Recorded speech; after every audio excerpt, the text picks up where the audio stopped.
Oswa jewe, jewe, jewe, bawa chalano, kulunoche. We made your fees in Pochi Dolonye, bawa chalano, we killed that thought. We made that people that beto mawe. So de chona chalano, de cholo we muzemi doana.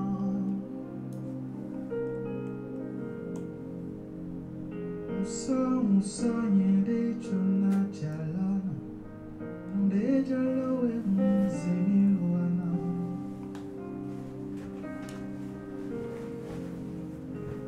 So de chona chalano.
Shalom bien-aimés.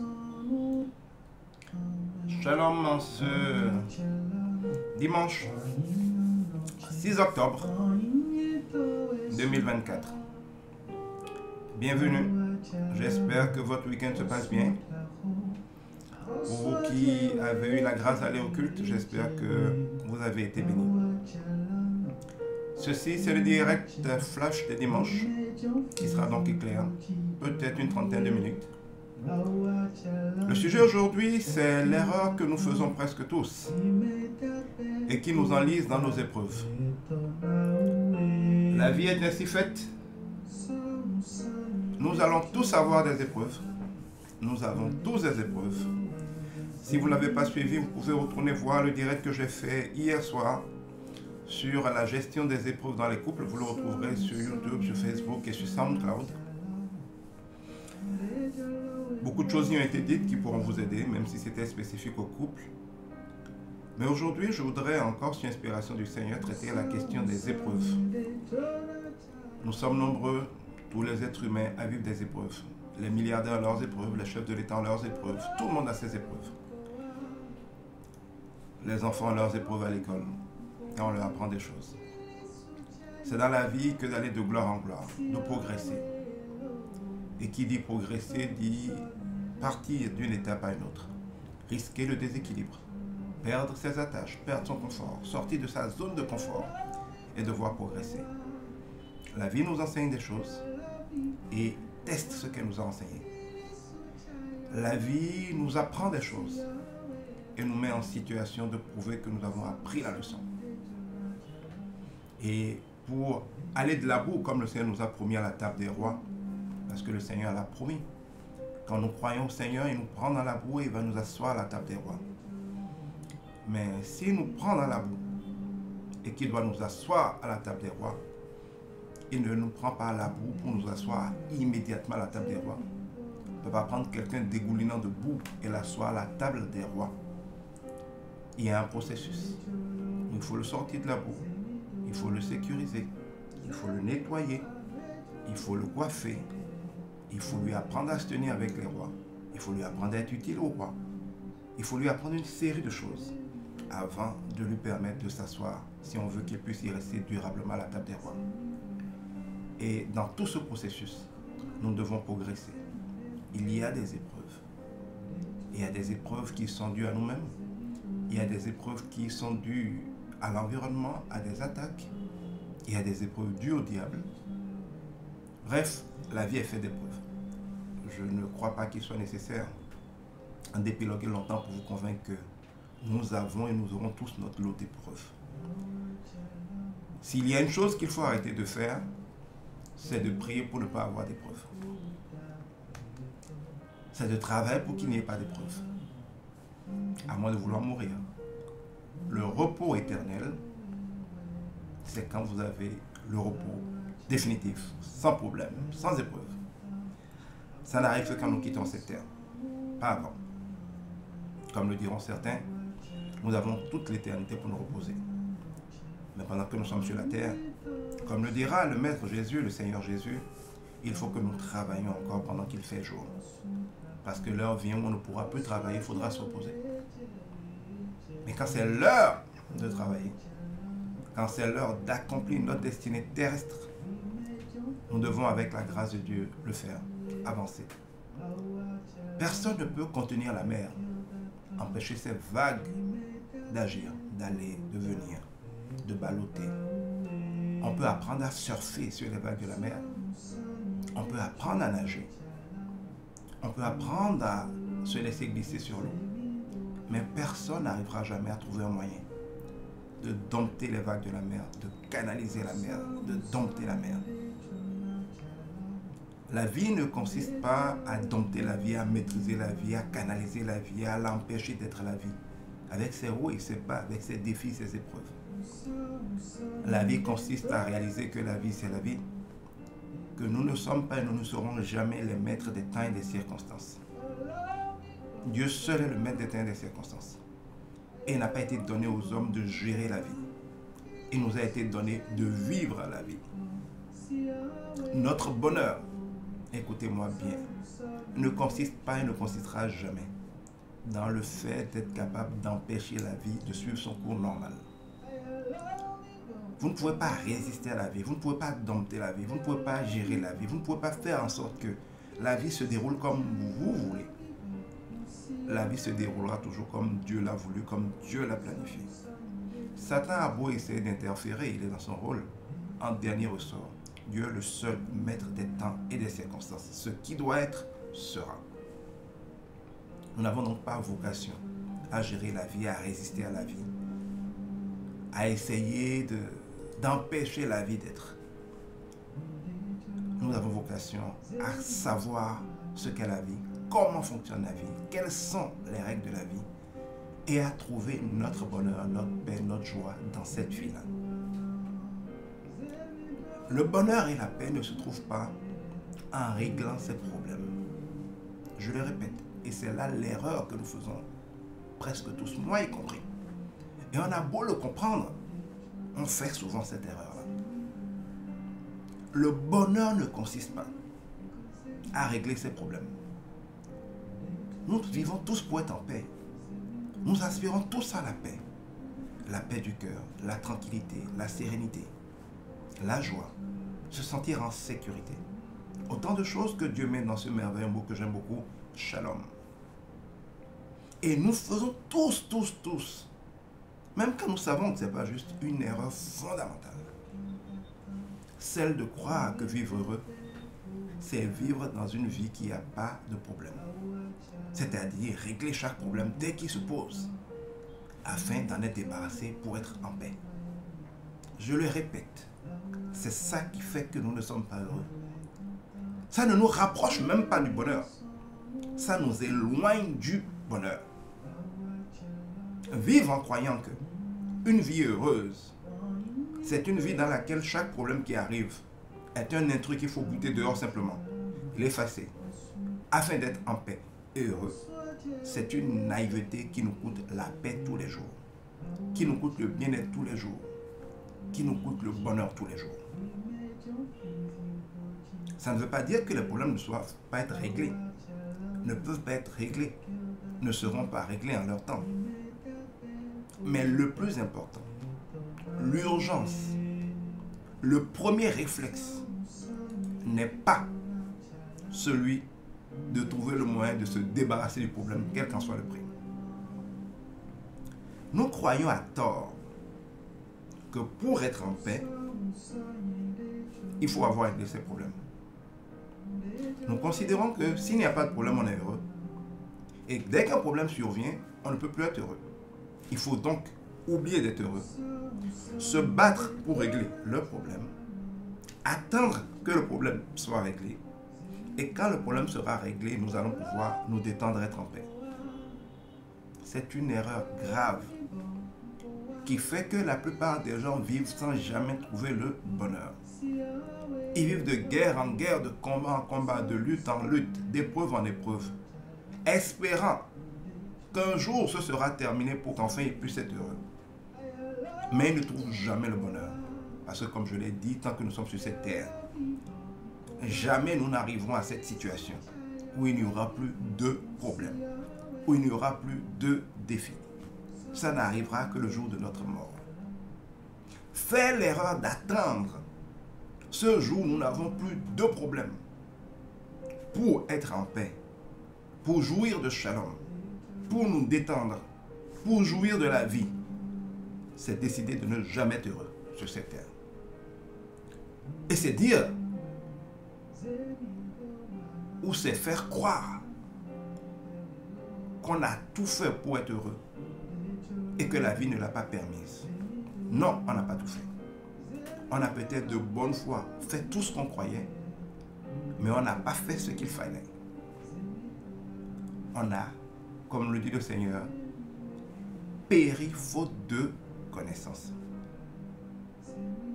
C'est une grave erreur que de vouloir régler ces problèmes pour pouvoir se laisser aller à la paix, pour pouvoir jouir de la vie. En vérité, c'est exactement le contraire qu'il faut faire. Il faut choisir d'être en paix. Il faut s'attacher à la paix. Il faut décider d'être en paix.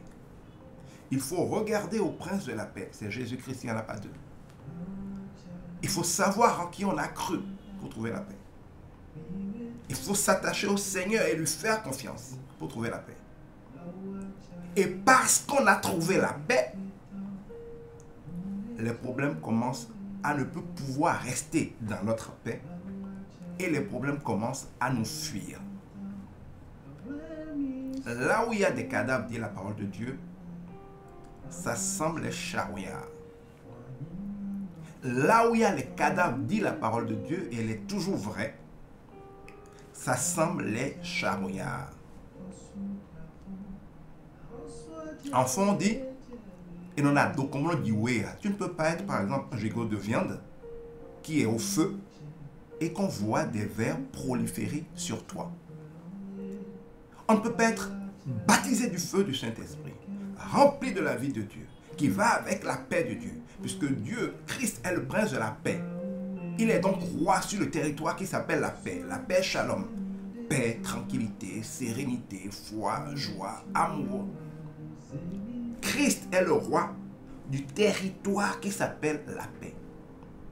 Si c'est Christ qui est l'auteur de toute notre délivrance, de toutes nos bénédictions, si nous sommes déjà bénis de toutes les bénédictions dans les lieux célestes en Christ, c'est-à-dire que le territoire dans lequel nos bénédictions sont, là où nous allons pouvoir jouir de nos bénédictions. Écoutez, si je veux par exemple visiter la Tour Eiffel, je ne peux pas rester à Cotonou et prier de croiser la Tour Eiffel. Et on ne m'amènera pas la Tour Eiffel à Cotonou. Mais dès que je me rends dans le territoire de la France, plus précisément de Paris, j'aurai accès à la tour Eiffel. La parole de Dieu dit que le Seigneur nous a transposés du royaume des ténèbres, et Satan, le prince des ténèbres, vers le royaume de son admirable lumière. Être béni, c'est pas rester là où on est. Évidemment, on ne parle pas ici de position physique et géographique. On parle ici de position spirituelle. Être béni, sortir de ces problèmes, ce n'est pas rester dans le territoire spirituel, dans la position, dans l'état d'esprit. Je ne parle pas de territoire géographique cette fois-ci, dans lequel on est, et demander à la bénédiction de venir. Quand on nous dit de nous convertir, on nous dit de nous déplacer spirituellement d'un état d'esprit à un autre, d'un état d'être à un autre, d'une nature spirituelle à une autre, d'une position spirituelle à une autre, du royaume des ténèbres, de la peur, au royaume de la grâce, de la foi de Dieu.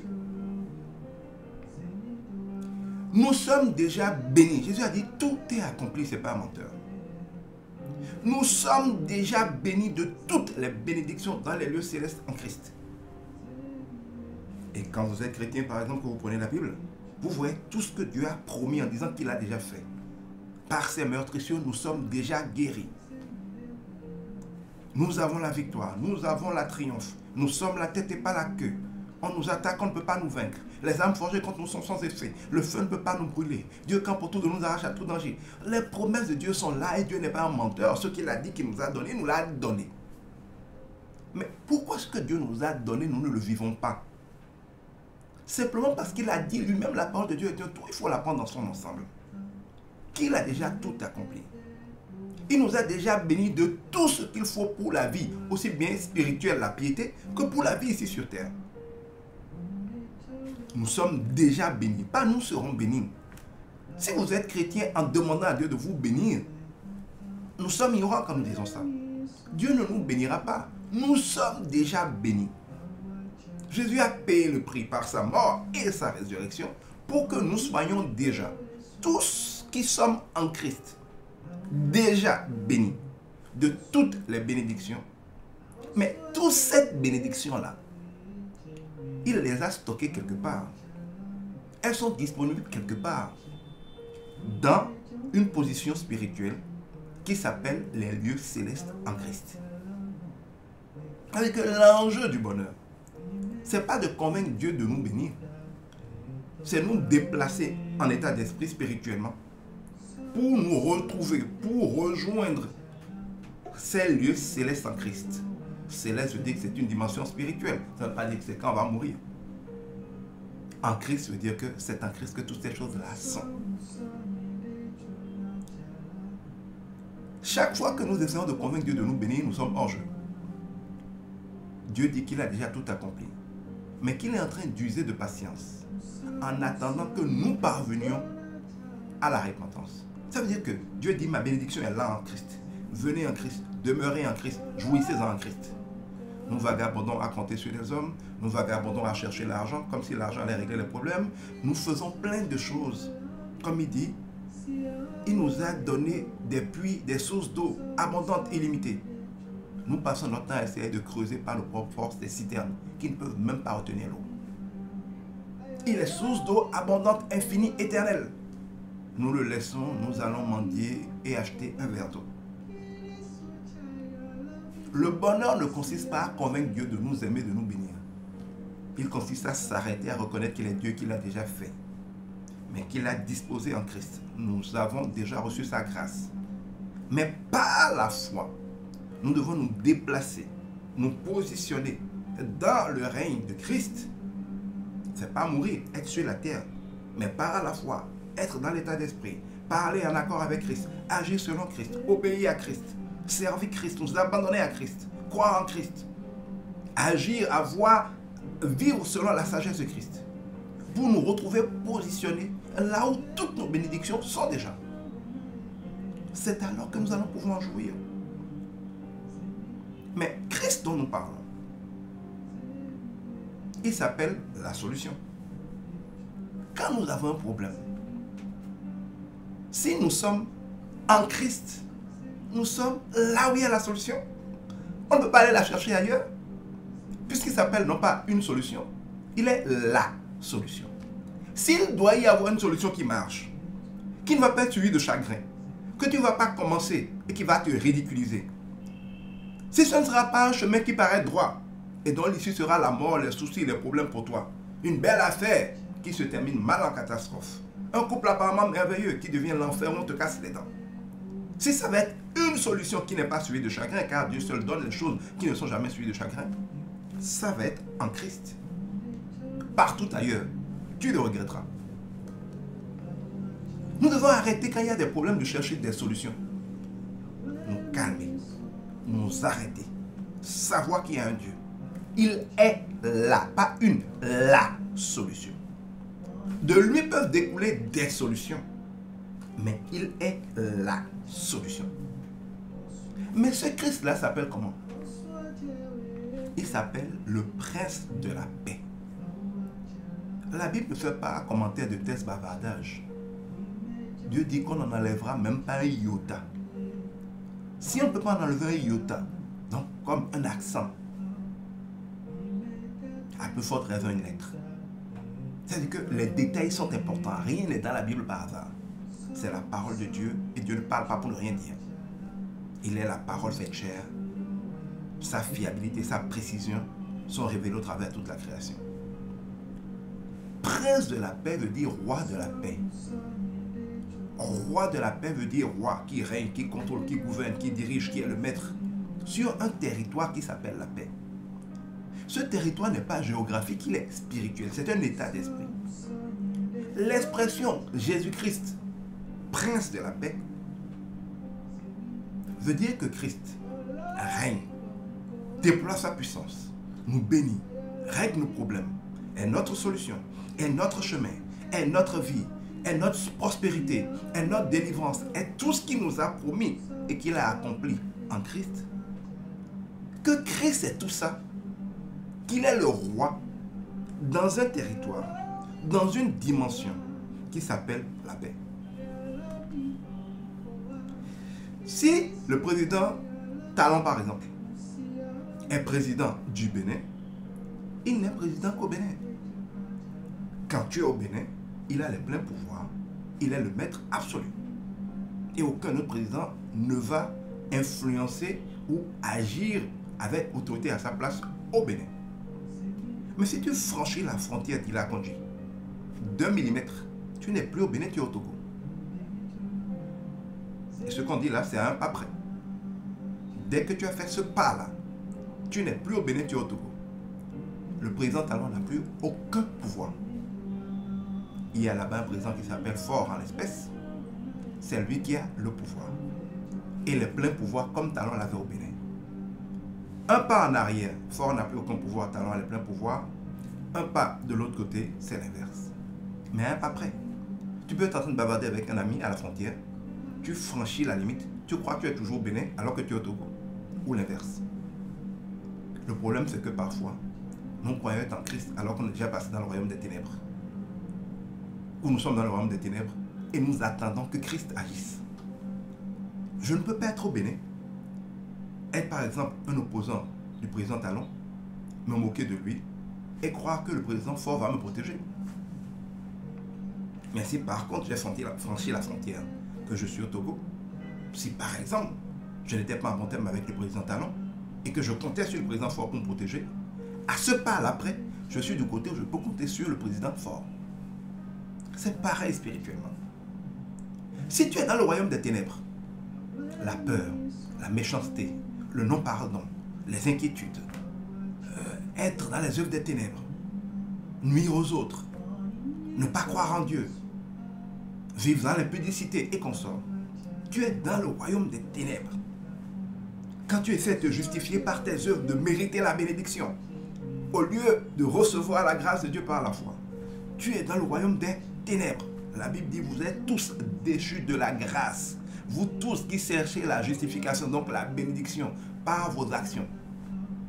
On oublie souvent. Une raison de se retrouver dans les ténèbres de Satan, c'est de refuser la grâce de Dieu, d'essayer d'accomplir par soi-même sa réussite, son bonheur. C'est l'une des plus grandes causes qui nous mettent sur la malédiction.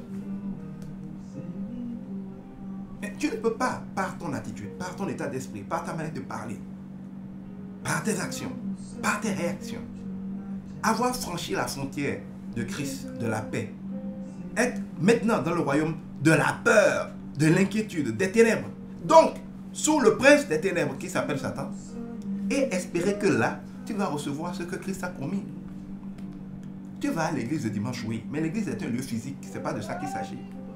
Ce qui va faire que tu vas être là où il y a les bénédictions, les télécharger, ce n'est pas là où tu vas physiquement, c'est là où tu es en termes d'état d'esprit, là où tu es spirituellement.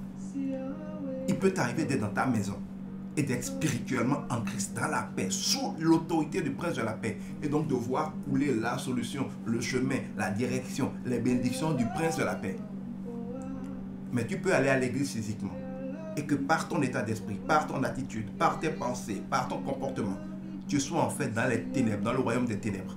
Eh bien là-bas, à l'église physiquement, mais spirituellement, et c'est là notre vraie nature, tu es chez Satan, tu es chez le prince des ténèbres, les ténèbres vont t'envahir et vont opérer dans ta vie.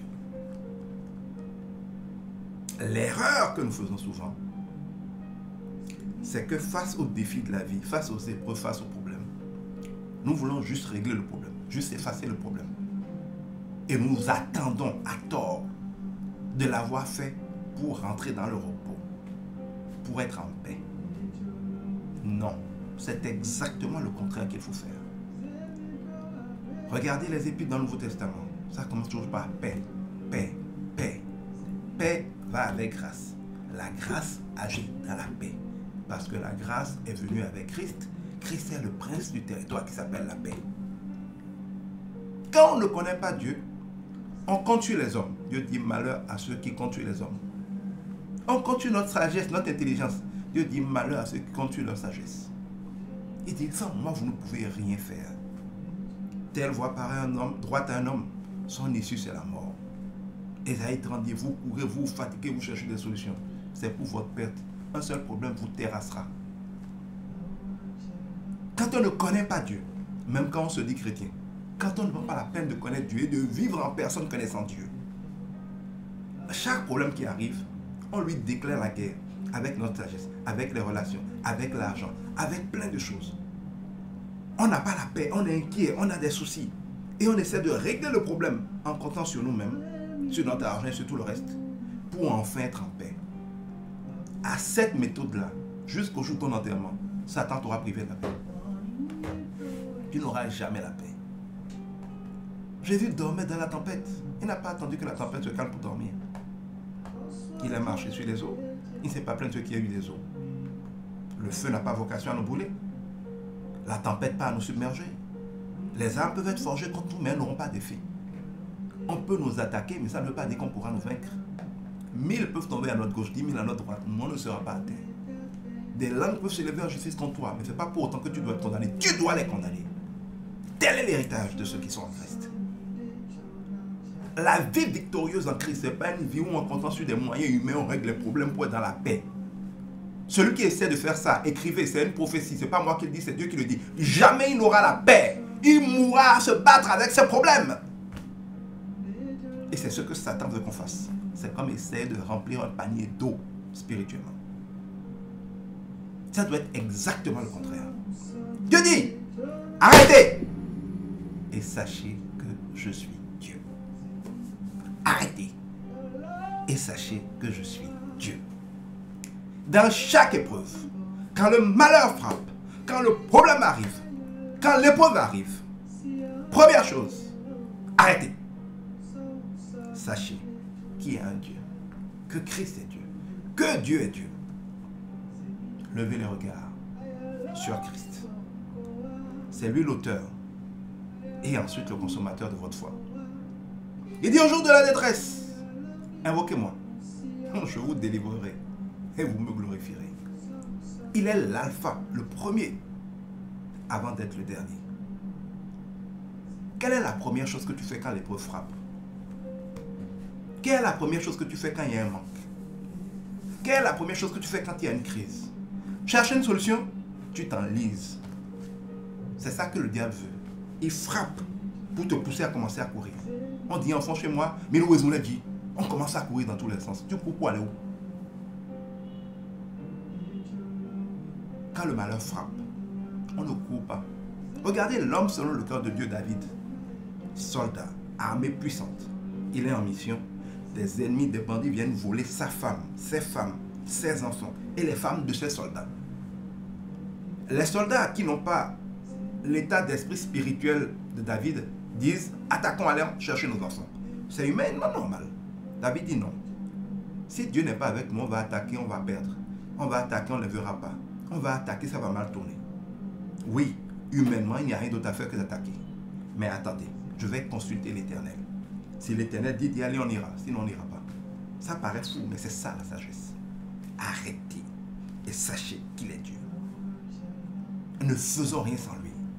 Recommandons-lui notre sort et il prendra soin de nous. Il aplanira nos chantiers. Il dit, quand vous m'invoquez dans l'épreuve, je vous réponds.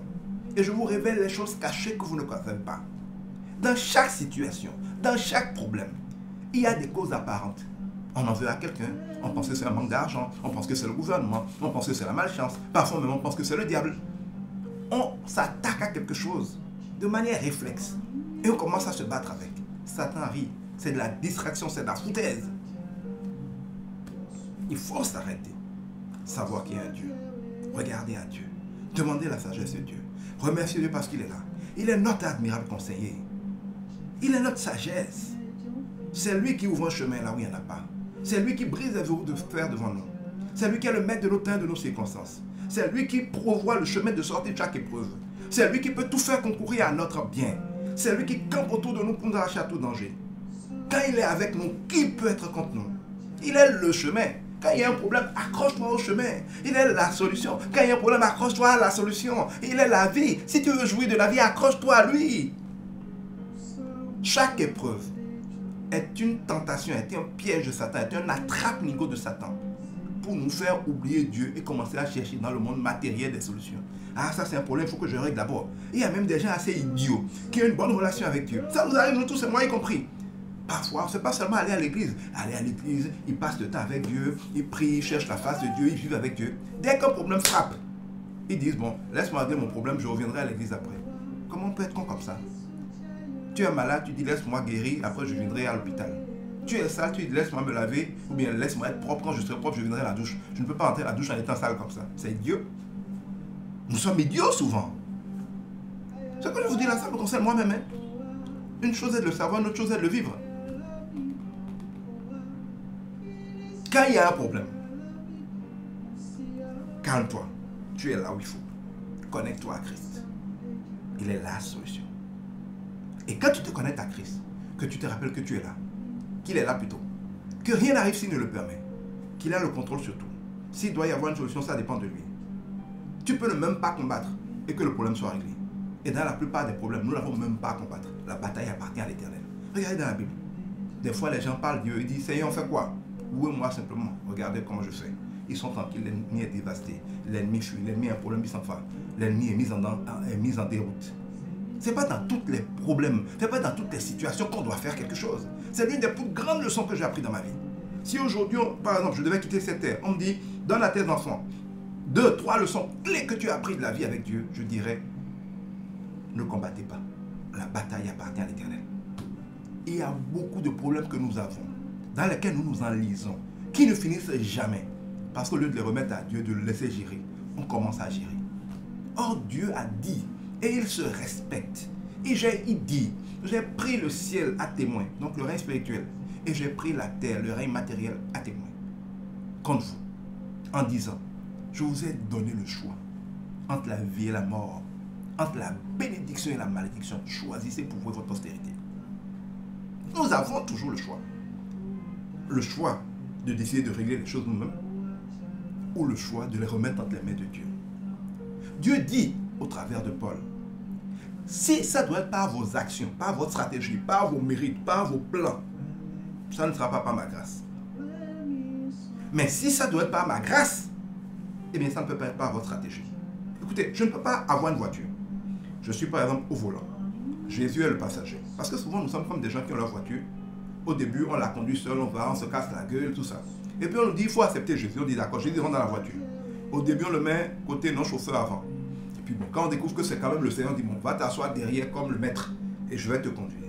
Mais Jésus ne veut pas qu'on le conduise. C'est à lui de nous conduire. Donc quand Jésus est dans la voiture, il dit merci de m'avoir invité. Et c'est vrai que c'est rassurant qu'il soit là. Il est assis comme le roi, on l'adore, c'est bien beau. Mais Jésus ne nous demande pas simplement d'être passager. Il veut prendre le volant. Mais que Jésus prenne le volant suppose que nous laissions le volant. Nous sommes rassurés de conduire en disant Seigneur, dis-nous quoi faire. On tourne à gauche, on avance, on va où? Il y a des situations dans lesquelles, surtout au début de notre foi, le Seigneur permet qu'on soit au volant et que lui nous instruise. Mais quand nous commençons à grandir spirituellement, quand nous devons aller en eau profonde, le Seigneur dira, moi maintenant ça suffit. Ce qu'il faudra traverser comme ravin, les montagnes, les falaises où à 1 mm d'erreur, nous sommes dans le ravin près sont telles que tu ne peux pas être au volant que je te guide. Descends du volant, mets-toi en position passager, laisse-moi prendre le volant. Est-ce que nous sommes capables de nous décharger sur le Seigneur? Nous sommes capables de laisser le contrôle, de laisser le volant, dire Seigneur, prends le volant. Je deviens passager de ma vie pendant que tu conduis. C'est ça marcher par l'Esprit. C'est ça être dirigé par le Saint-Esprit. Nous voulons avoir le contrôle, faire comme nous voulons. Et dire à Dieu, on fait quoi? Et Dieu dit, on fait. C'est des choses que Dieu nous permet quand nous sommes bébés spirituels. Mais à mesure que vous allez grandir spirituellement, le Seigneur ne permettra plus que vous gardiez le volant. Il a dit à Pierre, quand tu étais jeune, tu allais où tu voulais.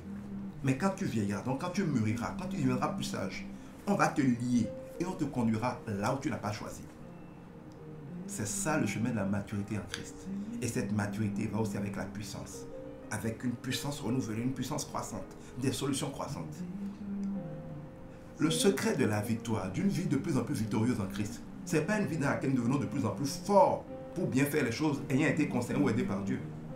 C'est une vie dans laquelle nous sommes de plus en plus faibles. Dieu devenant de plus en plus fort. Je le répète, la maturité, la croissance d'un chrétien, ce n'est pas le chrétien devenant de mieux en mieux capable d'obéir aux instructions de Dieu pour faire les choses. C'est le chrétien devenant de plus en plus faible, réalisant qu'il ne peut rien faire par lui-même, que sans Christ il ne peut rien faire. Un chrétien de plus en plus faible, mais qui, comme nous le révèle le terrible apôtre Paul, comprend que plus il est faible, plus il a l'opportunité de voir des choses fortes se produire. Parce que c'est quand il est le plus faible, tellement faible qu'il ne peut plus rien faire, que Dieu prend le contrôle et que la puissance de Dieu se manifeste le mieux dans sa faiblesse. Un chrétien qui grandit, c'est un chrétien qui est de plus en plus faible, mais qui s'accroche de plus en plus fortement à la puissance de Dieu. Le chrétien de plus en plus mature, de plus en plus puissant, avec l'onction et tout ce que vous voulez, c'est le chrétien qui s'efface de plus en plus. Comme le dira Jean-Baptiste, c'est le chrétien qui diminue, pendant que Jésus-Christ grandit en lui. C'est le chrétien qui compte de moins en moins sur lui et qui compte de plus en plus sur Christ. Mais les deux ne peuvent pas aller ensemble. Je ne peux pas à la fois compter sur la puissance croissante de Christ et essayer de déployer ma puissance croissante. Nous voulons être forts et que Dieu nous aide à être forts. Dieu n'agit pas comme ça. Il prend les choses viles pour confondre les sages, les choses faibles pour confondre les fortes. Quand des problèmes forts te rencontrent et veulent te fatiguer, Dieu ne peut pas prendre quelque chose de fort en toi pour les confondre. Il doit prendre quelque chose de faible en toi, être ta force, et lui ta force, combinée avec toi qui es faible, vaincre tes forts problèmes. Dieu ne te rendra pas fort pour régler tes problèmes. Il te rendra faible pour que sa force agisse au travers de toi. Si nous avons beaucoup de souffrance, si nous nous enlisons dans nos problèmes, si nous nous éternisons dans les problèmes souvent, au lieu d'en sortir rapidement, c'est parce que nous nous disputons avec Dieu. C'est l'histoire de Jacob qui rencontre l'ange et qui finalement, heureusement, s'est fait briser la hanche. La hanche, le rein, est le centre de la force humaine. Avant, Jacob marchait comme il voulait rapidement. Après avoir été brisé, son nom a été changé. Il a changé de nature. Il ne peut plus courir pour faire les choses. Il est obligé de traîner sa patte. Il est obligé de boiter. Il est obligé de clopiner. Il est obligé de s'appuyer sur un bâton. Le bâton de l'autorité, de la verge de Dieu, de la force de Dieu. Il est obligé de devenir celui qui marche avec Dieu, qui combat avec Dieu, qui suit Dieu. Il ne peut plus être le roublard, l'usurpateur qui courait, qui rusait. Non, il ne peut plus compter sur ses propres forces. La maturité, la gloire, la délivrance, la solution, la paix, le shalom, pour celui qui a le privilège d'être en Christ. Là où nous avons toutes les bénédictions, ce n'est pas d'être de plus en plus capable, c'est d'être de moins en moins capable. Paul nous le révèle, la mort travaille en nous pour nous affaiblir, pour nous rendre incapables. Tandis que la vie travaille au travers de nous. Écoutez, c'est comme une marionnette. On ne peut pas prendre une personne consciente comme moi, lui attacher des fils aux doigts, aux pieds, à tous les organes, et arriver à le faire danser sur un podium comme une marionnette. C'est pas possible. C'est pour ça que toutes les marionnettes, c'est des bouts de bois cassé à plein d'endroits, qu'on a rafistolé avec des fils. La possibilité pour le marionnettiste de faire danser les marionnettes est liée au fait que la marionnette n'est pas comme une poupée, n'est pas un corps en un bloc. C'est plein de bouts de trucs rafistolés. C'est pour ça que le Saint-Esprit doit nous briser. Si notre orgueil, notre ego, nos capacités, nos stratégies, notre confiance en nous n'est pas brisée, autant qu'un marionnettiste ne peut pas faire danser une personne qui est libre de ses facultés, même si on lui attachait le même fil qu'une marionnette, mais qu'une marionnette n'ayant plus de facultés, étant brisée partout, on peut lui faire ce qu'on veut et produire le plus grand spectacle. Si le Saint-Esprit doit pouvoir t'utiliser pour faire de ta vie un glorieux spectacle, le spectacle qu'il a prévu pour lequel il t'a créé, il doit d'abord te briser. Les épreuves de la vie ne sont pas que l'œuvre du diable. C'est la grâce de Dieu qui, sachant que l'humilité précède la gloire, nous fait grâce de l'humilité par l'humiliation. L'humiliation étant la contrainte de s'humilier. Il y a des fois, par la grâce de Dieu, nous acceptons volontairement de nous humilier, mais bien souvent, la vie doit nous aider à nous humilier par des humiliations. La vocation n'est pas juste de nous humilier. La vocation, c'est de nous faire le cadeau de l'humilité qui précède la gloire. C'est des choses que les chrétiens n'aiment pas entendre. Mais c'est ça la solution, c'est ça la vie, c'est ça la vérité. Et un serviteur de Dieu n'est pas là pour nous dire ce qui nous plaît, même pas ce qui lui plaît. Il est là pour nous dire ce que Dieu croit, ce que Dieu sait, ce que Dieu veut, ce qui est, afin que le suivant, nous voyons la différence. Ça ne nous sert à rien d'aller à l'église, entendre des bénédictions, amen, et on nous prophétise des belles choses qui n'arrivent jamais. Mais parce que Dieu dit au jour du malheur, méditez vos voies. Regardez votre comportement, étudiez ce que vous faites. Les mêmes causes produisent les mêmes effets, on ne récolte que ce qu'on a semé. Si nous nous enlisons toujours dans nos problèmes, c'est qu'il y a toujours une manière de réagir dans nos problèmes qui produit l'enlisement. Cette manière de réagir, c'est de vouloir régler le problème, de prier pour chasser le diable, de jeûner pour chasser le diable, de jeûner pour forcer la main à Dieu. Mais on a toujours nos plans, on veut faire ce que nous voulons, comme nous le voulons, à la manière dont nous le voulons, autant que nous voulons. Dieu n'est pas notre serviteur. Nulle part Dieu ne dit qu'il est là pour faire ce que nous voulons. Dieu est là plutôt pour faire ce que lui, il veut, comme il veut, quand il veut. Quand vous priez, l'un des grands secrets de l'exaucement, c'est de ne pas s'attendre à ce que Dieu fasse pour vous ce que vous voulez, quand vous voulez, et comme vous voulez. Dieu ne fera jamais ce que nous voulons, quand nous voulons et comme nous voulons. Jamais. Il n'a promis nulle part. Dieu dit qu'il n'agit que par le conseil de sa propre volonté. Le seul moment où Dieu dit que nous pouvons l'invoquer, il va nous donner ce que notre cœur désire. C'est là où il dit que si nous demeurons en Christ et que sa parole demeure en nous, alors nous pouvons demander ce que nous voulons et nous le donnera. Ça veut dire quoi? Demeurer en Christ, c'est demeurer dans sa parole. Christ en nous, c'est sa parole en nous. Quand vous demeurez en Christ, Christ demeure en vous, vous êtes quasiment égal à Christ. C'est ça que ça veut dire en mathématiques. Hein? A inclus dans B et B inclus dans A, ça implique forcément que A est égal à B. Donc être en Christ, la parole, et que la parole soit en vous, cela revient à être égal à la parole. Dit autrement, Dieu est en train de dire que si votre manière de penser, vos pensées sont les pensées de Dieu, qu'est-ce qui va vous empêcher que les pensées de Dieu soient accomplies? Si vos paroles sont les paroles de Dieu, si vos actions sont les actions de Dieu, si vos réactions sont les réactions de Dieu, qui peut s'en prendre à vous? Qui peut fermer une porte que Dieu a ouverte? Qui peut dire non à ce que Dieu a conçu? Si nous sommes égaux à Dieu, si nous sommes tellement plongés en Christ, Christ est tellement en nous par sa parole, que nos désirs sont les désirs de Dieu, notre volonté la volonté de Dieu, nos actions les actions de Dieu, nos paroles les paroles de Dieu, rien ne peut nous empêcher d'avoir ce que nous voulons. Parce que ce n'est pas ce que nous voulons, c'est alors ce que Dieu veut. La seule possibilité que tout ce que nous voulons, nous le voyons s'accomplir, c'est que nous ne veuillons rien d'autre que ce que Dieu veut. Parce que tout ce que Dieu veut s'accomplit. Il n'est écrit nulle part que parce que tu as jeûné. Il n'est écrit nulle part que parce que tu as prié. Dieu fera ce que tu veux, comme tu veux, quand tu veux. Jamais. Le croire, c'est être faux spirituellement. Autant remplir un panier d'eau, ce n'est pas possible. Dieu n'agit que selon le conseil de sa seule et propre volonté. Jésus-Christ, Dieu incarné sur terre, dans le jardin de Gethsémani, il dit, mon Père m'exauce toujours. Parce que je fais toujours sa volonté. Ça, c'est Jésus qui nous le dit. Mon Père m'exauce toujours. Parce que je fais toujours sa volonté. La seule fois où face à la mort, étant dans la chair, il a paniqué, il a voulu négocier la volonté de Dieu, voulu dire, Père, est-ce que tu peux détourner de moi cette coupe? Il a prié 3 fois. 3 fois veut dire un nombre de fois complète. Mais il était sage, il a ajouté, je sais que tu ne le feras pas comme je veux. Toutefois, non pas ma volonté, mais ta volonté. La tentation de faire notre volonté plutôt que la volonté de Dieu n'est pas un péché. Mais succomber à la tentation et se battre pour faire notre volonté au lieu de la volonté de Dieu, c'est là où il y a le péché. Face à l'épreuve, Jésus-Christ a été tenté de faire ce que nous faisons. Il a même prié pour faire ce que nous faisons. Mais il a eu l'humilité et la sagesse de dire, je le demande, mais je sais que tu ne fais que ce que tu veux, que gloire soit rendue à ton nom. Et donne-moi la force de le faire. Finalement, non pas ma volonté, mais ta volonté. C'est ça qui nous manque. Nous ne voulons pas la volonté de Dieu. Nous faisons des théories, Seigneur, ta volonté, ta volonté. Mais dans l'épreuve, nous ne demandons pas la volonté de Dieu. Nous demandons notre volonté. On n'a pas d'enfant, on veut avoir un enfant. Dieu peut vouloir te donner un enfant. Mais je connais des gens auxquels Dieu n'a pas donné un enfant parce qu'ils étaient avec, dans un mauvais couple. Ils se battaient, ils ont tout fait pour avoir des enfants. Dieu les en a empêchés. Jusqu'au jour où ils ont divorcé. Et après, chacun d'entre eux fait des enfants. Ils n'avaient pas vocation à fusionner ensemble et à produire un fruit éternel ensemble. Dieu les a empêchés de porter le fruit d'une union qui n'aurait jamais dû avoir lieu. La volonté de Dieu, ce n'était pas de bénir ces deux-là ensemble d'un enfant. C'était de ne pas leur donner d'enfant et de les séparer. D'autres personnes ont un grand cœur, de grands moyens. Dieu ne leur a pas donné d'enfants. Parce que Dieu les a disposés pour adopter des enfants et être une bénédiction pour beaucoup d'enfants qui ne sont pas les leurs et qui n'ont pas de parents. Les enfants sont une bénédiction de l'Éternel. Nous les voudrions tous. Des gens en ont la grâce, d'autres ont la grâce d'en adopter d'autres. Il y a des gens qui ont de grands orphelinats parce que Dieu leur a donné des enfants. Et c'était le plan de Dieu pour eux. Nous ne vivons pas heureux quand nous faisons ce que nous voulons, comme nous voulons et quand nous voulons. Vivre heureux, c'est vivre en faisant ce que Dieu veut, comme il veut, quand il veut. Quand vous posez un problème à Dieu, Dieu répond toujours. Il nous exauce toujours en faisant le mieux. Le mieux, c'est comme Dieu l'a prévu, quand il l'a prévu, à la manière dont il l'a prévu, pas comme nous voulons. Et si quand vous posez le problème à Dieu, vous vous attendez à voir comment il va faire et à vous réjouir de comment il va faire, et dans tous les cas, quand on finit de le voir faire, on dit toujours, waouh, Dieu est grand.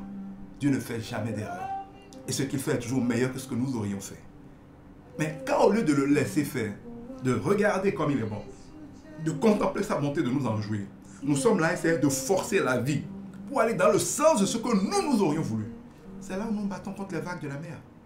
Et là, nous nous enlisons. Là, nous sommes obligés de compter sur l'argent, compter sur la science, compter sur les médecins, compter sur les stratégies, compter sur la manipulation. Nous nous fatiguons, nous nous usons, nous nous déprimons à essayer de lutter contre Dieu. Peut-on lutter contre Dieu? Non. La vie ne consiste donc pas à avoir des problèmes, à les régler pour être heureux. Si vous voulez faire ça, vous ne le serez jamais.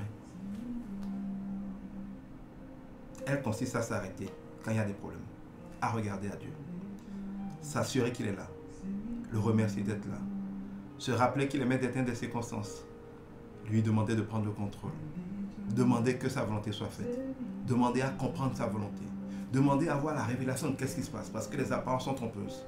Ce qui semble être le vrai problème n'est qu'une apparence, le vrai problème est ailleurs. Parfois on ne sait pas qu'est-ce qui déclenche les problèmes, parfois c'est simplement notre manière de penser. Et si un problème vient de manière régulière, récurrente, c'est qu'il a une cause récurrente, les mêmes causes produisent les mêmes effets. On dit en fondé, et on doit bader, on est à fiwa. Tu ne peux pas planter tout, tu peux pas semer tous les jours du maïs et être surpris de récolter autre chose. Si tu veux récolter autre chose, tu sèmes autre chose. Si tu viens tous les jours voir des manguiers pousser dans ton champ, c'est que quelqu'un met des noyaux de mangue là. Si tu ne veux pas des manguiers, il faut trouver une solution à ça. Parfois on dit, Seigneur, mais pourquoi c'est parfois notre état d'esprit. En ayant peur de quelque chose, nous l'attirons, la parole de Dieu dit, ce que tu crains t'arrivera, ce que tu redoutes t'atteindra. Pourquoi ce malheur arrive tout le temps? Peut-être parce que tu le redoutes tout le temps. Pourquoi tu as toujours des problèmes d'argent? Peut-être parce que tu as tout le temps peur de ne pas avoir d'argent. Ça ne nous paraît pas concret, mais c'est ça. Le fait d'avoir tout le temps peur de ne pas avoir d'argent crée des manques d'argent. Parce qu'il nous en est fait selon notre foi. Ce que tu crains, tu l'auras. C'est écrit. De la même manière que la foi apporte les solutions de ceux en quoi on a cru, la peur apporte les problèmes de ceux en quoi on a peur. Job, après avoir souffert de quoi? Ce que j'ai craint, c'est ce qui m'a atteint. Ce que j'ai redouté, c'est ce qui m'est arrivé. Donc, au jour du malheur, ne courez pas derrière les solutions. Calmez-vous. Rendez grâce à Dieu. Il est au contrôle. Rendez grâce à Dieu. Tout est grâce. Rendez grâce à Dieu. Connectez-vous à sa paix. Parce que quand vous commencez à rendre grâce à Dieu, vous réalisez que Dieu est là. Ça vous donne la paix. Vous parlez avec Dieu. Ça vous donne la paix. Vous vous connectez à Dieu. Ça vous donne la paix. Et Dieu commence maintenant, parce que vous êtes connecté à lui, à vous montrer sa vision des choses, à vous montrer la vérité, à vous montrer le vrai chemin, à vous apaiser, à vous fortifier, à vous encourager. Ce qui était censé... En fait, chaque problème est une situation qui nous offre l'occasion de nous rapprocher de Dieu, d'aller en réunion avec Dieu, de nous connecter à Dieu, et qui permet à Dieu de nous bénir. L'épreuve ne doit pas être l'occasion de s'éloigner de Dieu pour chercher une solution. En tout cas, si vous ne voulez pas vivre toute votre vie dans les épreuves. Mais quand vous vous arrêtez, vous savez qu'il est Dieu, vous lui rendez grâce, vous regardez les choses de son point de vue, vous lui demandez de prendre le contrôle de la situation. Au lieu de commencer à chercher les moyens de vous battre. Les gens devaient faire tomber le but de Jéricho. Ils n'ont pas été chercher d'armes, pas de bombes, rien. Quand ils ont rencontré Dieu, le mur est tombé. Ils devaient traverser la mer Rouge. Ils ont été chercher des bateaux, ils ont cherché des motopompes, ils ont fait des digues, ils ont fait des ponts. C'est ce que nous aurions fait. Chercher des moyens, des ingénieurs, des stratégies. Moïse dit, Dieu, on fait quoi? C'est toi qui nous envoies ici. Dieu dit, lève ton bâton. Ils sont passés. C'était pareil pour le Jourdain. Dieu a dit, on va traverser le Jourdain. Le Jourdain ne bouge pas. Dieu dit, mets le pied dedans. C'est fou de mettre le pied. Mets le pied dedans. La sagesse de Dieu est folie pour les hommes. Ils ont mis le pied, ça s'est ouvert.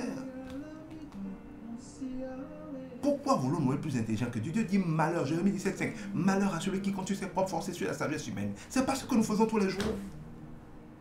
On dit oui, je suis chrétien, pourtant je vais à l'église. Et pourquoi ça ne change pas? Pourquoi les problèmes ne changent pas? Même parce que tu vas à l'église, mais tu ne te comportes pas comme un chrétien. Dieu n'a dit nulle part qu'aller à l'église change la vie de quelqu'un. Est-ce que tu te comportes comme quelqu'un qui est en Christ? Est-ce que tu regardes à Christ? Est-ce qu'il est vraiment l'alpha et l'oméga dans tes défis? Est-ce que tu fais les choses comme il a dit? Est-ce que tu t'abandonnes à sa grâce ou tu essaies de mériter la solution, d'accomplir la solution? Pour Dieu, lorsque l'ennemi t'attaque et que tu fais ton plan pour l'attaquer, sans considérer Dieu, tu viens de sceller ta défaite. Dieu dit, ah bon, tu peux le faire sans moi. Vas-y, qu'on voit. Se mettre en guerre, lancer des stratégies, faire preuve de stratégie et de tactique face à l'ennemi, c'est donner la victoire à l'ennemi. Si vous voulez avoir la victoire, quand vous êtes attaqué, calmez-vous. Regardez à Dieu.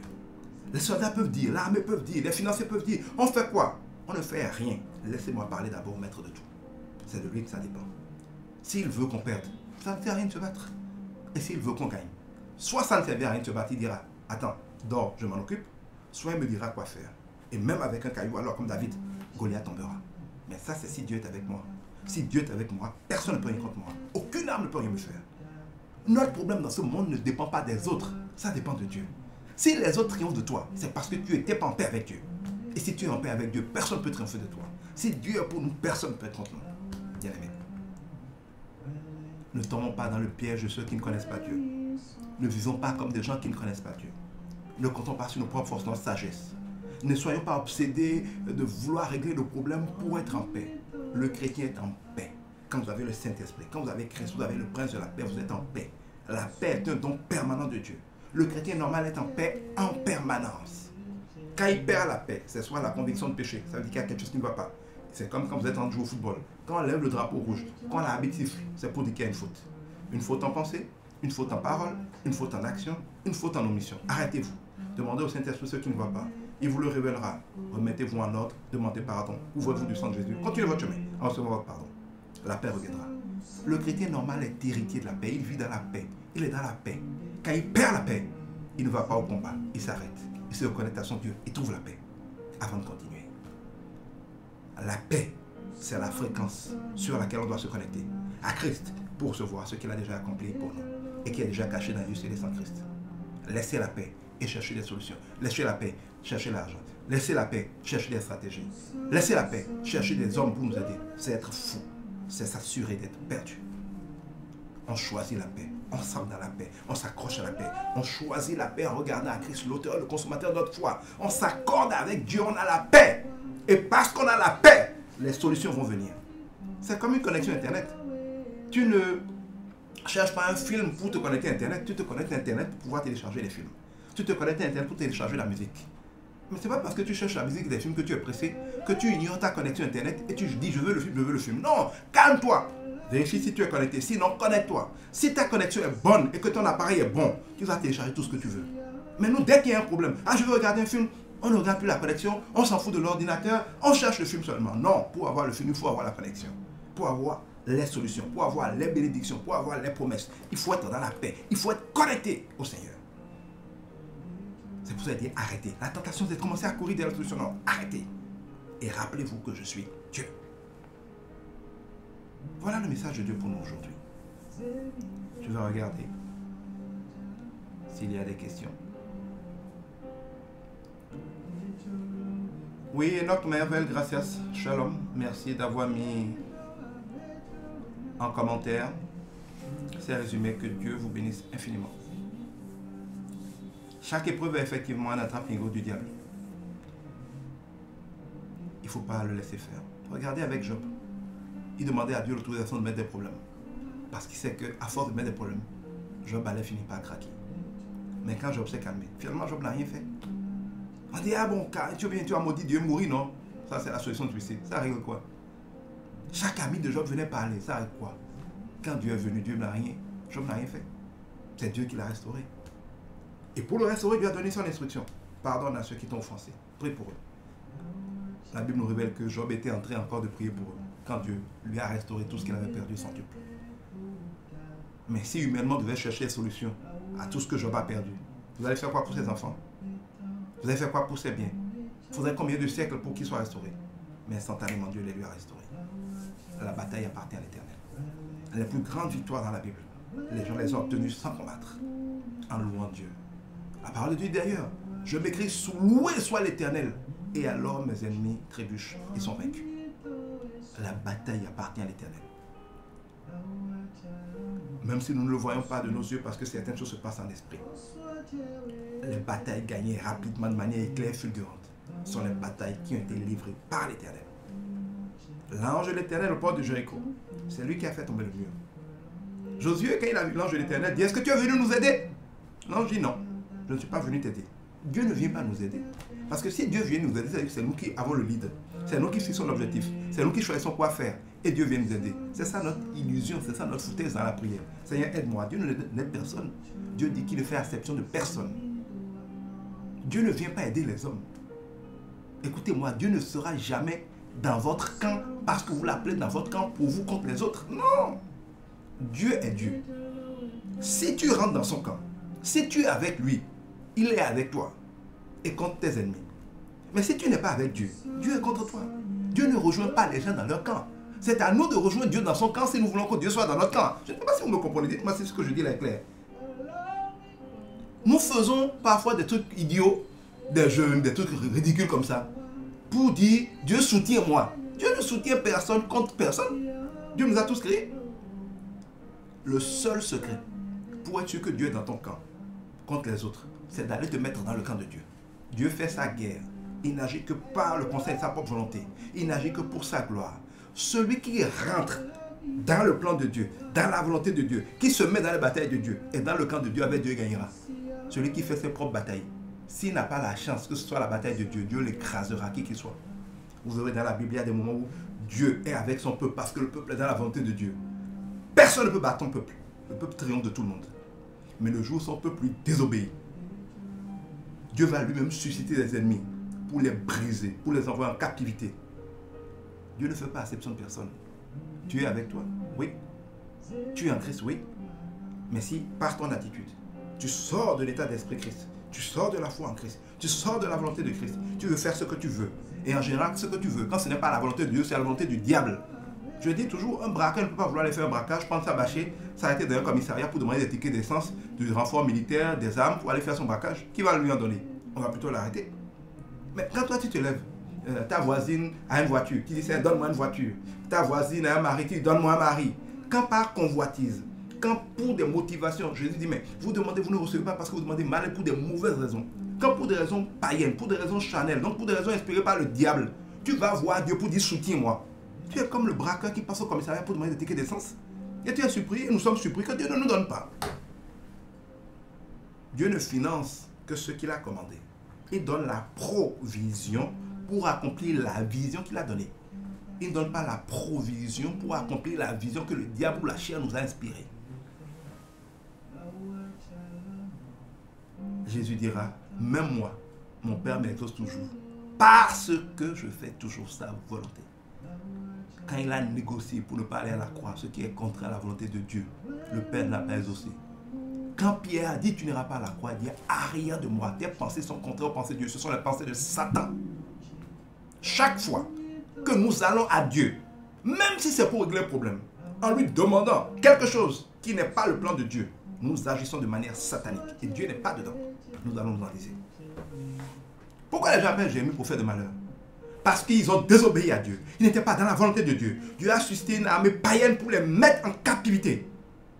Quand l'armée a attaqué, les faux prophètes, comme il y en a toujours, ont dit au peuple, Dieu est avec nous, battons-nous, nous allons nous en sortir. Comme ils le font encore, prophétise, tu vas voyager, tu vas être béni, tu vas être marié. Faux prophète va.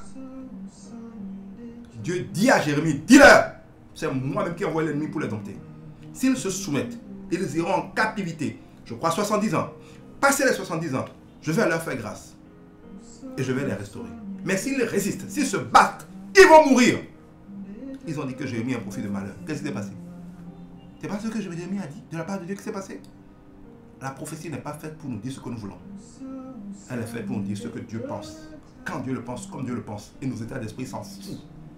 L'une des meilleures preuves de fausses prophéties, c'est les prophéties qui nous disent que les choses que vous avez envie d'entendre. Ça, c'est des faux prophètes. Lisez bien dans la Bible. Dieu peut parfois nous confirmer par des prophéties de belles promesses. D'ailleurs, il en a déjà fait tellement. Mais cette prophétie, on te dit toujours ce que tu veux. On ne te met jamais en garde. On ne t'interpelle jamais. On ne te pousse jamais à la repentance. Cette prophétie où Dieu ne dit jamais déchose-toi, arrête tes actions. Où Dieu ne dit jamais change de chemin. Où Dieu ne dit jamais je ne suis pas avec toi. Où Dieu ne dit jamais si tu continues, je vais te frapper. Ce n'est pas de la prophétie. C'est des faux prophètes. Jérémie n'est pas un prophète de malheur. Il est un prophète intègre.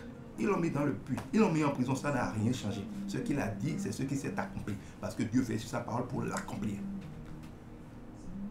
Les moments où Dieu vous parle le plus sont souvent les moments où vous avez l'impression qu'il y a un prophète de malheur. Mais il n'y a pas un prophète de malheur, il y a un Dieu de bonheur qui vous dit si tu continues, tu vas avoir malheur. Ce n'est pas parce que ça ne te plaît pas que c'est une prophétie de malheur. Si Dieu est pour toi, personne ne peut te vaincre. Si tu n'es pas avec Dieu, tu seras vaincu, même si on t'appelle enfant de Dieu. 2 Chroniques 7,14, si le peuple sur lequel le nom de Dieu est invoqué s'humilie et se répand et cherche Dieu, c'est alors qu'il aura la victoire. Tu es le peuple de Dieu, tu te fous de Dieu, tu fais comme tu veux, tu agis comme s'il n'y a pas de Dieu. Tu poursuis tes plans avec des moyens humains, tout en priant juste dessus le matin, le soir, en priant Seigneur, bénis ça, bénis ça, bénis ça. Et tu crois que Dieu va bénir ça? Non, mon Dieu n'est pas comme ça. Même moi, il ne le fera pas. Je l'ai appris à mes dépens. Dieu ne bénit pas nos plans. La vie chrétienne consiste pas à faire ce qu'on veut, comme on veut, et à demander à Dieu de le bénir. En faisant une prière le matin, une prière le soir, en jeûnant, en priant pour que Dieu bénisse nos plans. Dieu ne bénit le plan de personne. Arrêtez cette foutaise-là. Dieu ne bénira aucun de tes plans. Ésaïe 30, allez méditer Ésaïe 30. Il dit, vous formez des projets que je n'ai pas inspirés. C'est pour votre malheur. Dieu ne bénira jamais quelque chose que tu fais s'il ne te l'a pas inspiré. Tu fais ton plan, tu vas chercher tes moyens, tes stratégies, tu fais tout. Seigneur, bénis, bénis. Si Dieu ne te l'a pas commandé, il ne bénira pas. C'est un mensonge, c'est une hérésie biblique de dire aux gens qui peuvent faire comme ils veulent que Dieu va bénir pour peu qu'ils prient. C'est faux. Dieu ne bénit pas ce que nous faisons. Il bénit ce qu'il nous a commandé. Au lieu de faire n'importe quoi et d'appeler Dieu pour le bénir, nous devrions nous arrêter pour nous assurer que ce que nous nous apprêtons à faire, c'est Dieu qui l'a commandé. S'il l'a commandé, il sera dedans avec nous. Et ce n'est pas lui qui viendra nous aider. C'est nous qui marchons à sa suite. L'ange a dit à Josué, je ne suis pas venu vous aider. Je suis venu prendre le commandement. Je marche devant. C'est vous qui me suivez. Et pendant que l'ange travaille, il disait, vous, silence pendant 7 jours. À la fin de 7 jours, vous allez dire, victoire, et le mur tombera. Vous n'attendrez pas que le mur tombe. Vous crierez victoire. Et moi, je serai tombé le mur. Ça s'est passé comme ça. Quelle stratégie militaire que là? Celle de Dieu. Et je l'expérimente tous les jours. Les grandes victoires d'un chrétien sont des victoires folles. On danse autour d'un mur, il tombe. On puise de l'eau, il devient du vin. On met le pied dans la mer, elle souffre. On lève un doigt, la mer souffre. Dieu est glorieux dans les choses viles qu'il prend pour confondre les sages. Faibles qu'il prend pour confondre les fortes. La sagesse de Dieu est une folie pour les hommes. Si tu es trop intelligent, trop logique, les gens comme nous qui avons été à l'école là, nous sommes ceux qui avons le plus de mal à marcher et à jouer avec Dieu.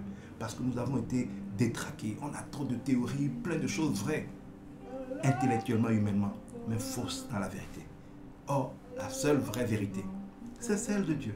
Ça nous plaît pas, c'est comme ça. Regardez le monde dans lequel nous sommes. Les dirigeants, les premiers ministres, les autorités, ils bavardent beaucoup, ils ne contrôlent plus rien. Le monde a échappé à leur contrôle. L'illusion que les dirigeants étaient maîtres des temps et des circonstances. J'espère que vous êtes assez intelligent pour comprendre que c'est déjà tombé. Dieu l'a déjà ridiculisé. Regardez le Covid, petite maladie, comme une grippe. Vous avez commencé à mettre le monde en arrêt. Si c'était une maladie qui est mortelle comme Ebola, qu'est-ce qu'on allait faire? Et ça, c'était une seule. Si Dieu en envoie 5, l'humanité peut survivre? Dieu est le seul maître. Tout le reste, c'est que nous sommes ignorants. La leçon aujourd'hui, ne te précipite pas pour trouver des solutions. Ne compte pas sur tes forces. Ne sois pas obsédé par le fait de sortir de l'épreuve. Arrête-toi, médite tes voies. Arrête-toi, connais-toi à Dieu. Arrête-toi, interroge Dieu. Arrête-toi, assieds-toi d'être avec Dieu. Arrête-toi, demande à Dieu qu'est-ce qu'il veut que tu fasses. Arrête-toi, demande-lui de prendre le contrôle. Arrête-toi pour savoir la leçon qu'il veut t'apprendre. Arrête-toi pour savoir, puisqu'il fait tout concret à ton bien, quel bien il est en train de préparer à travers ce scénario. Quand Joseph a été mis dans le puits, il aurait bien voulu en sortir. Quand il a été vendu comme esclave, il aurait bien voulu ne pas être esclave. Quand il était en prison, il aurait bien voulu sortir de la prison. Mais Dieu ne l'a pas exaucé. Pas parce que Dieu ne pouvait pas l'exaucer. Parce que Dieu lui avait promis un plan d'élévation, un plan de gloire, que lui-même ne pouvait jamais imaginer comme devenir le premier ministre d'Égypte. Mais ce plan-là requérait tout ce qu'il a subi. Dieu l'a gardé dedans. En tant que prisonnier, il était traité comme un roi. En tant qu'esclave, il a été traité comme un roi. Quand Dieu est avec toi, même dans le feu, tu es traité comme un roi. La gloire de Dieu t'accompagne partout. Donc Dieu va veiller. Comme il a dit, Jésus dit, j'ai privé le monde du pouvoir de vous nuire. Dieu veillera à ce que le monde ne puisse pas te nuire. Mais il ne va pas toujours t'éviter de traverser le monde, de traverser la vraie vie, avec ses défis, avec ses problèmes.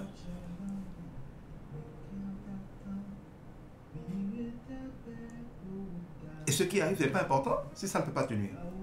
Demandez aux femmes, on peut t'ouvrir le ventre? C'est normalement douloureux, mais avec une anesthésie, ce n'est pas douloureux.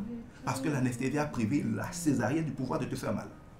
On ampute des gens, ils sont conscients, ils voient leurs pieds coupés, mais ils ne sentent rien. Parce que l'anesthésie a privé l'opération du pouvoir de leur faire mal. Mais la grâce de Dieu a privé les épouses, quelles qu'elles soient, du pouvoir de faire souffrir un enfant de Dieu. Moi, je l'expérimente tous les jours. Ce n'est pas parce que tu as des problèmes que tu dois être malheureux. Être malheureux, c'est le choix qu'on fait de ne pas recourir à l'anesthésie divine. L'anesthésie divine, c'est la grâce de Dieu. Dans chaque épreuve, regarde à Dieu. C'est pire qu'une anesthésie. Tu vas regarder comme au cinéma ta vie. Les gens diront à autre chose, comment il fait, comment il tient le coup. Mais tu regardes ta vie comme au cinéma. Comme une femme qu'on est en train de césariser qui voit l'intérieur de son ventre sans avoir mal. Comme un gars qu'on est en train d'amputer qui voit son pied être en train de couper avec une scie électrique, mais qui ne sent rien. C'est pas parce qu'on te coupe le pied que tu dois crier. Tu peux avoir choisi l'anesthésie. Pourquoi les chrétiens ne prennent pas l'anesthésie du Saint-Esprit? Contemplez la gloire de Christ. Contemplez le pouvoir de Christ. Sachez en qui vous avez cru. Accrochez-vous au prince de la paix. Calmez-vous. Et sachons qu'il est Dieu. Qui comprend ce que je dis là? Saint-Esprit, fais-nous la grâce de le comprendre. Oui, Enoch, merci. Un chrétien qui grandit est un chrétien qui s'efface de plus en plus. Qui compte de moins en moins sur lui-même et de plus en plus sur Christ. J'ai déjà fait d'autres enseignements là-dessus que vous retrouverez sur ma page YouTube, sur ma page Facebook. Les chrétiens, nous sommes tout le temps en train de prier pour que Dieu nous rende de plus en plus forts. Mais ce n'est pas ce que Dieu fait. Le plan de Dieu, c'est de nous rendre de plus en plus faibles. Nous voulons tout le temps que Dieu nous rende de plus en plus forts. Mais non, Dieu nous rend de plus en plus faibles. Parce que la force de Dieu ne peut nous servir que quand nous sommes faibles.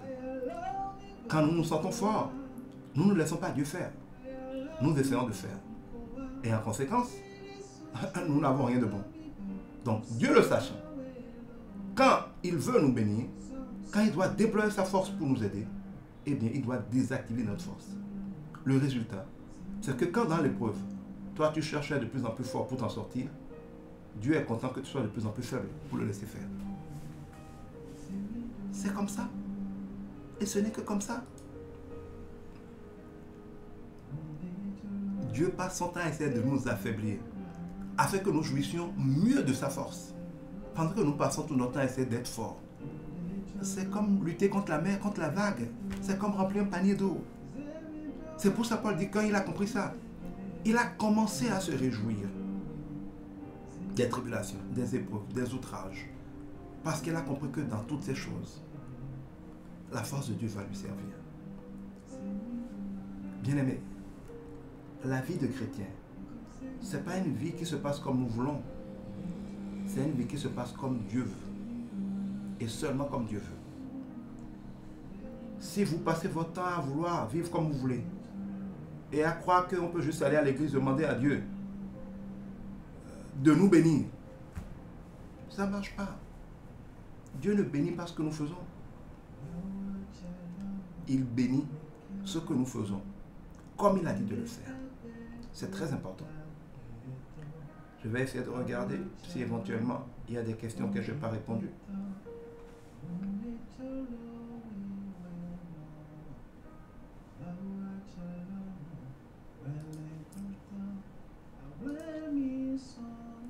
Shalom Faïs Elvire, j'espère que tu vas bien.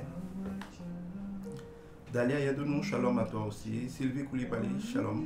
J'espère que vous allez tous bien, que vous avez passé un excellent week-end. Je suis toujours content de vous voir. Que Dieu vous bénisse.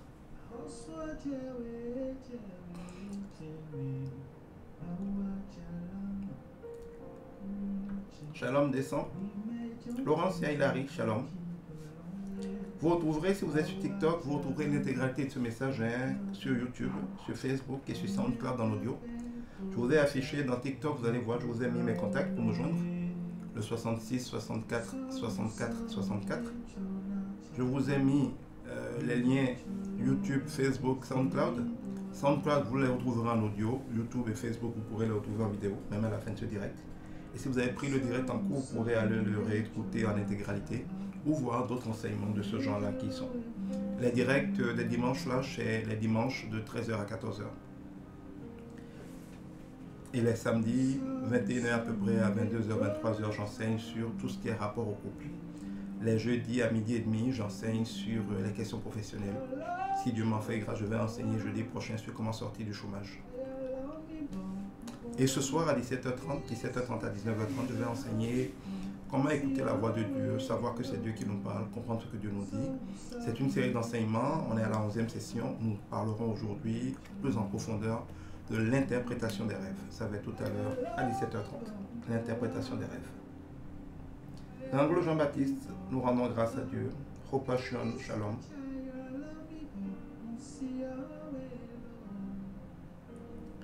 Alors je vois juste un panafricain qui demande quel Jésus a payé le prix.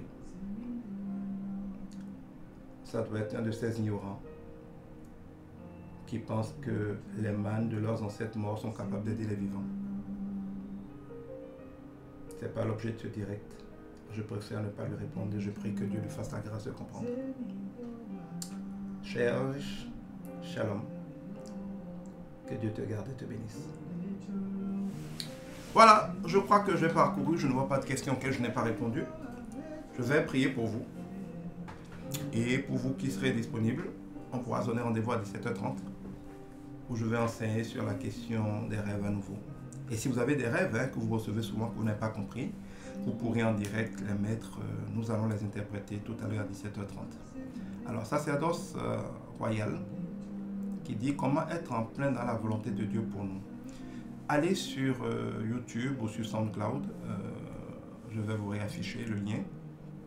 Et vous allez voir, il y a une playlist. Il y a plusieurs enseignements là-dessus. Mais il y a une playlist spécifique sur comment discerner les voix de Dieu, comment être guidé par Dieu concrètement dans notre vie de tous les jours. Vous trouverez cette playlist-là sur YouTube et sur SoundCloud.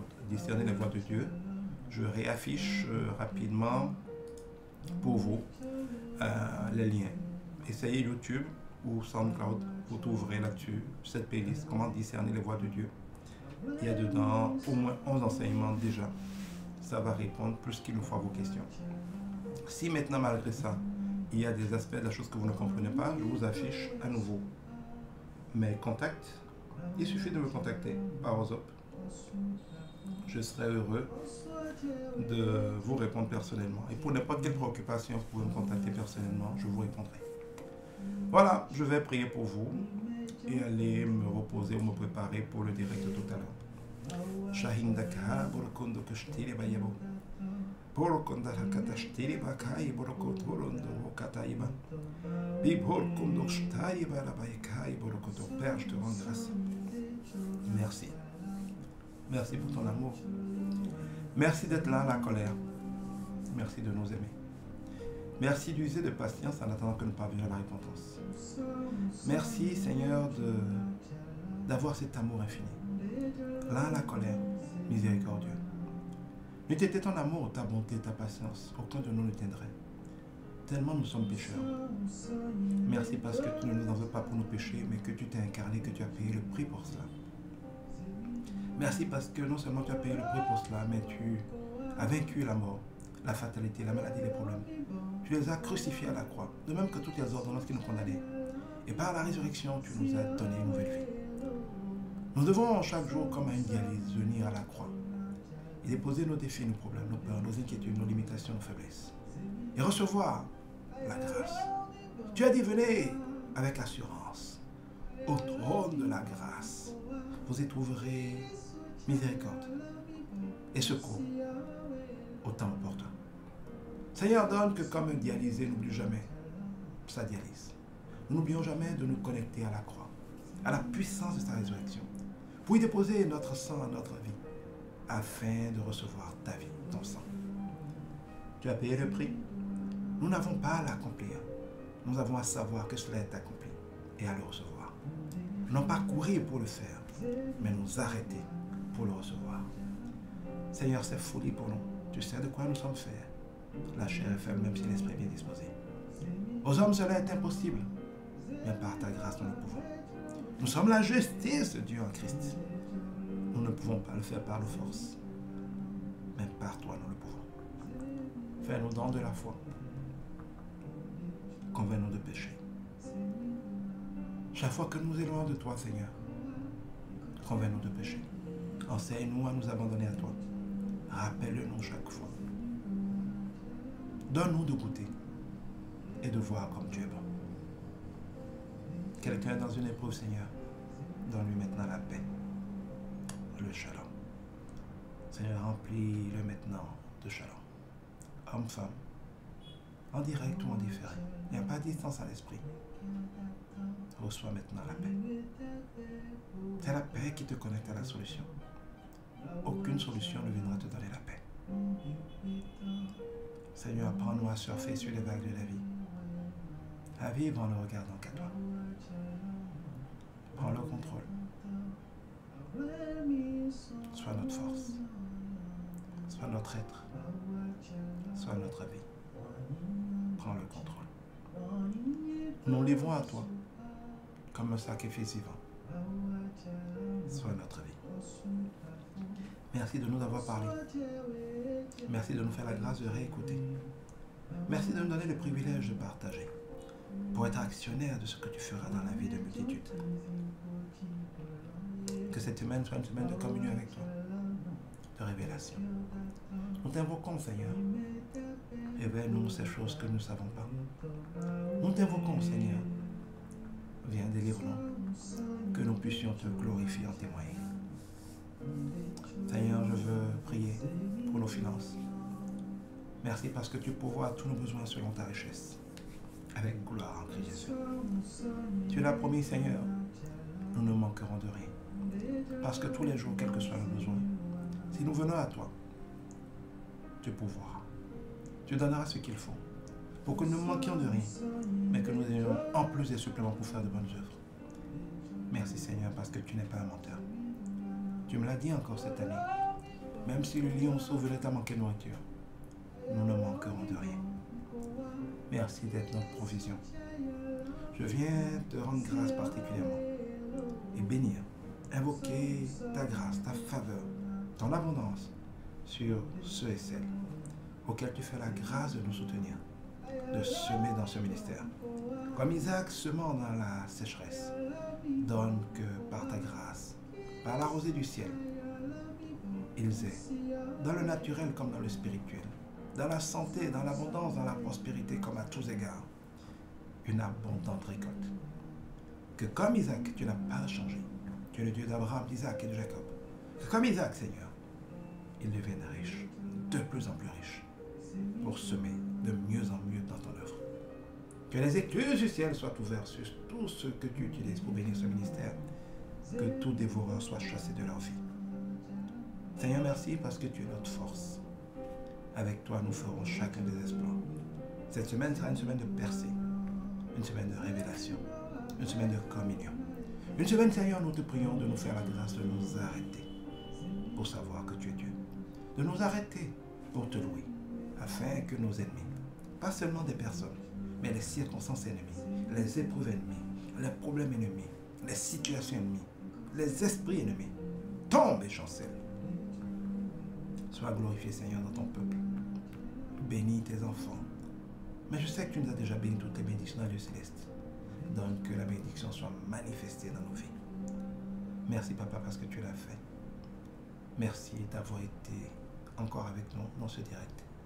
Merci d'avoir parlé à nos cœurs. Merci de permettre que ceux qui en ont besoin leur écoutent, en réjouissent. Et que, comme ta parole ne sort jamais sans accomplir ce pourquoi elle est sortie, les faveurs, les grâces, les bénédictions, l'abondance qui découle de ces paroles que tu nous as données aujourd'hui encore, soit manifesté dans toutes nos vies. Merci Papa parce que tu l'as déjà fait. Dans le nom de Christ Jésus. Amen. Shalom, merci à vous tous. Merci sacerdoce royal, Faïs Elvire, Dalia Yeronou, Sylvie Koulibaly, Enoch Merveille, Gracias, merci beaucoup. Merci à vous tous. Pareil sur TikTok. Vous avez été là, descend. Jibi et Roudon. J'espère que je ne prononce pas mal. Demeurez bénis. Laurentia, shalom. Prunelle de Dieu. Nous rendons grâce à Dieu. Hope Passion, shalom. Nas, shalom. Juste le panafricain, que Dieu t'éclaire. Et va méditer pourquoi tes ancêtres appellent le Dieu qui est au-dessus de leur divinité, Sebulissa, Dieu blanc. À tort d'ailleurs, Dieu n'est pas blanc. Dieu n'a pas de race, il n'a pas de couleur, il n'a pas d'ethnie. Il est Dieu, il est un esprit. Et il est le Dieu de tous. Et seul un Dieu vivant peut aider les vivants. Les morts se reposent. Dieu les bénira. Mais ils ne peuvent rien pour les vivants. Que Dieu nous donne de comprendre. On demeure béni. Excellent week-end à vous, fin de week-end à vous. Excellente semaine à vous. Et à ce soir 17h30, si vous êtes intéressé par les enseignements sur comment écouter Dieu et surtout comment interpréter nos rêves, comment recevoir des rêves, comment interpréter nos rêves. Rendez-vous ce soir 17h30. Vous avez tout ça aussi sur YouTube, sur Facebook et sur SoundCloud. Dieu nous garde, Dieu nous bénisse, Dieu vous soulage. À très bientôt. Ayala bibo mkoa kili socha